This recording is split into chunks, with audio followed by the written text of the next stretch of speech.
નું લોકાર્પણ કરવામાં ઘણો સમય લાગી ગયો અને એનામાં એક જ વસ્તુ સામે આવી કે જ્યારે SOR ને બધા રેટ ચેન્જ થાય ત્યારે ઇમિડિયેટ એક્શન લેવા જોઈએ. એટલે મેં મારા સંબોધનમાં ઉલ્લેખ કર્યો કે PM ગતિશક્તિ હેઠળ હવે જે કંઈ પણ કામો લેવામાં આવે છે એમાં ઓટોમેટિકલી આ બધી વ્યવસ્થાઓ થશે અને એના લીધે જે પ્રોજેક્ટો ડિલે થાય છે અને ડિલે થાય છે એના લીધે એની કોસ્ટ વધી જાય છે અને એ કોસ્ટ બિલ્ડર સહન કરે કે સરકાર સહન કરે, આ બધી ગૂંચવાડામાં કામો ડિલે થાય છે. હવે મોદી સાહેબના રાજમાં હવે પછીથી આવા કામો ડિલે ન થાય તે માટે PM ગતિશક્તિ પ્રોગ્રામ સક્રિય રીતે આગળ વધશે. મોદી સાહેબની 24 થી 29ની ત્રીજી ટર્મ નક્કી જ છે. આપણો દેશ નહીં પણ વિદેશના બધા દેશોએ પણ એમને એ સ્વીકારી લીધું છે અને મોદી સાહેબે કીધું તમે એમને આમંત્રણ પણ મળવા લાગ્યા છે 24 પછીના.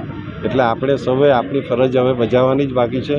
આપણે સૌ મોદી સાહેબના માટે પ્રચાર કરીએ, મતદાન કરીએ અને સાથમાં આપણે સૌ સાથે રહીને એક નવા ભારતના નિર્માણમાં સાથ આપીએ.